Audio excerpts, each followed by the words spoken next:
Despite the multitude of new 2x2 designs hitting the market from companies such as Moyu, YJ, and even Yushin, the old plastic Dian is still the favorite of many of the world's fastest 2x2 solvers. Recently, a new budget 2x2 hit the market from a brand called KungFu. Its spectacular performance and low price point caught the attention of speedcubers everywhere. So which one should you buy? And can the KungFu 2x2 possibly replace the old plastic Dian?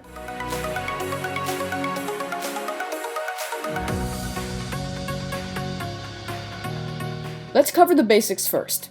The Dian 2x2 is $16 on the cubicle.us, whereas the KungFu 2x2 is only $6. So if you are on a tight budget, then I would definitely recommend picking up the KungFu 2x2, seeing as it is $10 cheaper than the Dian. So how do they feel? Out of the box, the Dian was bumpy and had a mediocre speed. It takes a lot of breaking in to make the puzzle smoother and faster. The KungFu 2x2, on the other hand, is extremely fast out of the box, and has a sandy smooth feeling. In terms of effort, the KungFu 2x2 is a lot easier to set up, since it is smooth right out of the box. The Dian takes a really long time to break in, which is a crucial factor to keep in mind while deciding between the two puzzles. One thing I like more about the KungFu 2x2 is that it doesn't pop whatsoever, even though I keep it on fairly loose tensions. My Dian is more prone to popping, however it doesn't occur often enough for it to be a big issue for me.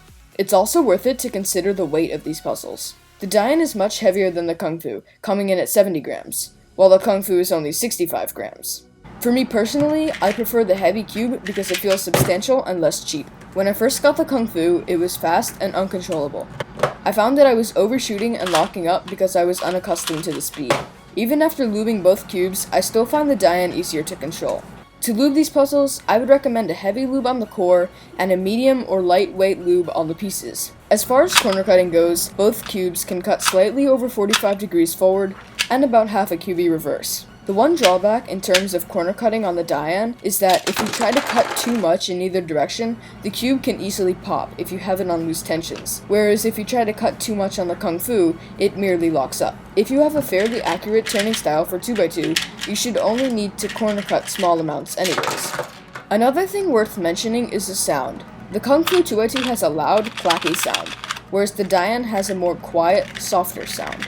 Lastly, one of the minor issues I had with the KungFu is that sometimes I get a weird pop where one of the sections of the corner piece splits off from the other two and falls out. It can be a pain to put back in, however it doesn't happen very often. Unfortunately, I don't know what causes this pop. So now you know the facts. The big question is which one should you buy?